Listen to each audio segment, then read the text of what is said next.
Once upon a time it was sunny, but then the winter time came and it's gray all day. Well, hello there, and welcome to today's episode of Which One of My Plants is Dying Today? Hopefully this is just a one episode non-series. So it's wintertime in Leo, and with wintertime in Leo comes super gray weather. How gray is it?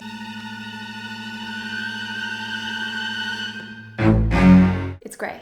I moved into this apartment last April, and during the summertime, the sun was always streaming in through the windows. My plants were thriving, and then winter hit. And, now it's so dark, I have to keep the lamps on all day or I can't see. Well, unfortunately, that hit my plants pretty hard, and I didn't have any artificial lighting set up or anything like that, so I lost a lot of plants. A lot. Let me just take a quick look at the list of plants that I have lost so far this winter. Hoya obscura, Breviolata, Carnosa compacta, Bertonia, Memoria, Serpens, Obovata, Affinity Lei, Patricia, Waliniana, Dischidia, the only Dischidia that I had, Rebecca, lipstick plant, variegated Aurelia, 2 orchids, my Begonia maculata whitea is obviously on its way out.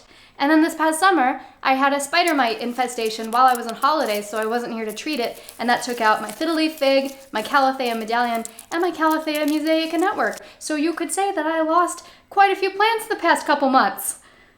Dang it! I started looking around for lighting solutions. I would just like to clarify that in this video, I'm talking about finding a simple, easy, fast solution that you can get at like your local hardware store or on Amazon.com without pouring copious amounts of research into the subject just to keep your plants alive in the winter. I'm not diving deep into the entire subject of grow lights and what type of grow lights which plants need, whether they're flowering or fruiting. Today, I'm just talking about keeping your green foliage plants alive during winter. That's it. So I was looking for something that met some pretty basic requirements that I have personally. One, it wouldn't cost me an absolute fortune. Like in my DIY propagation box tutorial, I talk about how you can just use something as simple as a CFL light bulb 1 foot above your plants, as long as it meets certain lumen and color temperature requirements.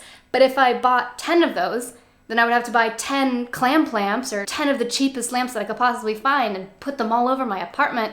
That would add up really quickly. 2, it wouldn't cost me an absolute fortune in terms of the energy used. If I buy 4 lights that are using 400 watts per hour and I'm running them 12 to 16 hours a day all winter long, that's gonna add up on my electricity bill. 3, I wanted something that was like at least somewhat aesthetically pleasing. I don't like the way that most grow lights look, and I also don't like the idea of having a bunch of like clamp lamps hanging off the shelves in my apartment. So I wanted something that wouldn't completely destroy the aesthetic that I'm going for in my home. 4, I was looking for something that would cover the most plants in a single unit. So instead of having like 10 bulbs everywhere, I just wanted like one big unit under which I could put a bunch of plants. 5, just a real fast solution because my plants were going at an alarming rate. So I just wanted to find something that was simple and easy that I could purchase and install the same day. I started looking around at different solutions. I started doing some research. The internet it can just get, oh my God, it can be a headache. I mean, it gets really confusing. It depends on the type of plant you're growing. You go across all these websites for people who are growing vegetables in their homes. I'm not growing vegetables in my home. I just want to keep my Hoyas alive. I don't even care if they flower. I just want them to stop dying. And then you end up in like marijuana forums, and it doesn't have to be so complicated if you're just doing what I'm doing, keeping my plants alive in winter. So I found this aquarium light on Amazon. It's like an LED panel aquarium light, and it claimed that it was 7,500 Kelvin, and it had an output of something like 3,842 lumens or something like that. Now, I knew that that was probably a lie because that is a lot a lot of lumens. Like, that would be an offensive amount of lumens to have in your home.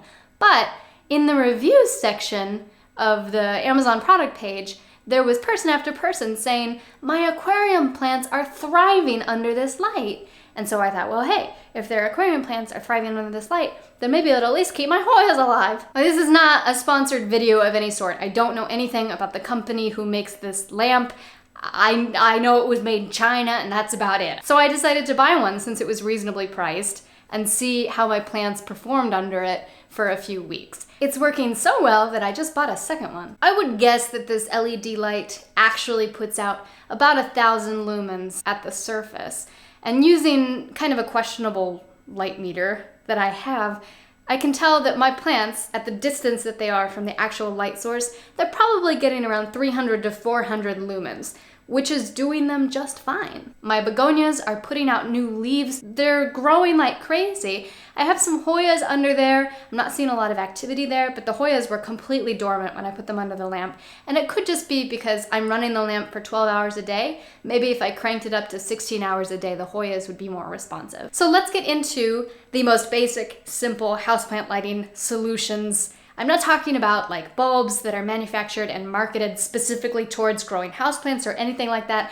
I'm talking about something that you can go down to the hardware store and buy that will keep your plants alive when you're in the same situation as me. It's winter, there's less light coming into your apartment, your plants are croaking left and right, you're just sitting on your couch drinking wine and wiping Cheeto crumbs on yourself and just feeling sorry. Gross. So I'm gonna talk about a few things.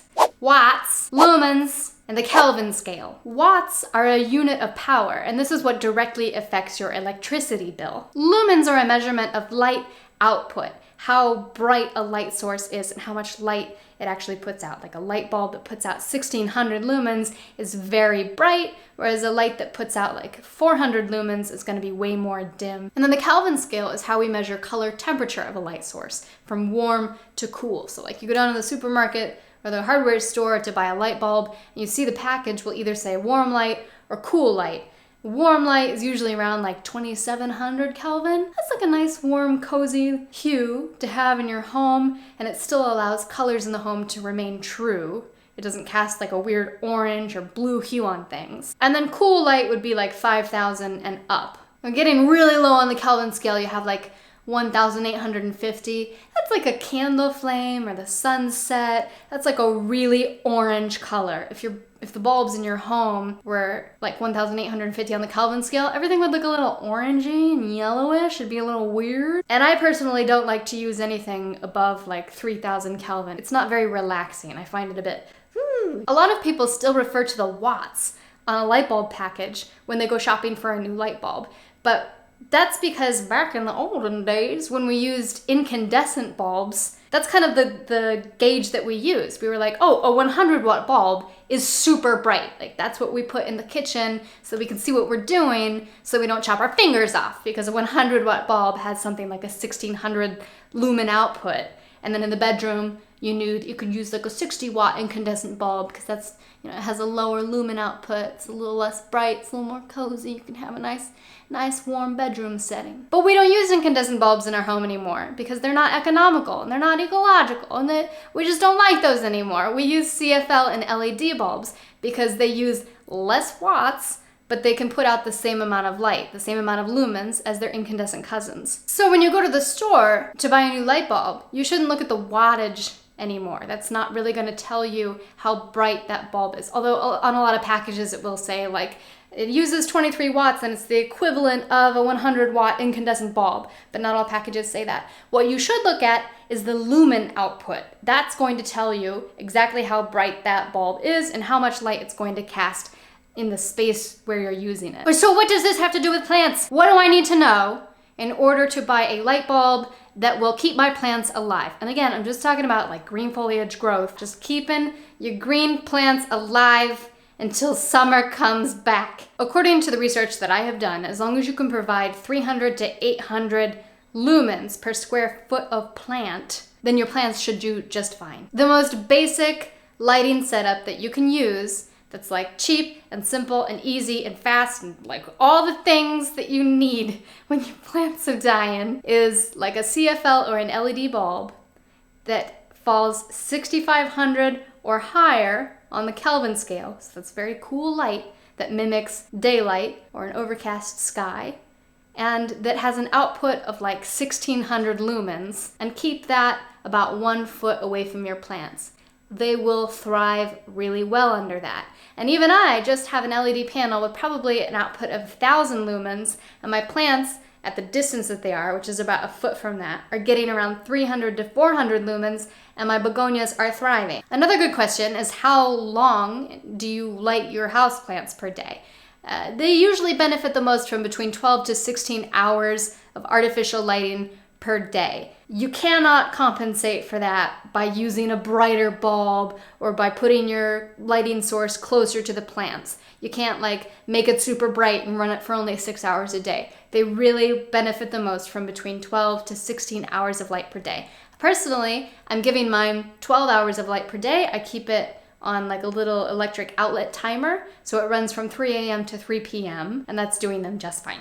I hope that this shine a little light on the subject of lighting your houseplants in the most quick, simple, and economical fashion. If you're in a situation like mine where it's winter and your plants are croaking and you just need to do something real fast and you don't have a lot of money to invest in some kind of pro lighting setup. And I'm really sorry if you have lost plants. I understand that it's terribly depressing. I posted an image of my little stack of tombstones on Instagram, and a lot of people were telling me that they've lost plants too, and I hope that this is helpful.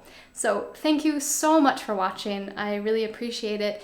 And also, if you have any more information to add, feel free to leave it in the comments below. I love it when you guys teach me things, and I'm always looking to learn more and more. If you have some really good information, then I'll pin your comment or something. So I hope you have a wonderful day. I'll see you soon.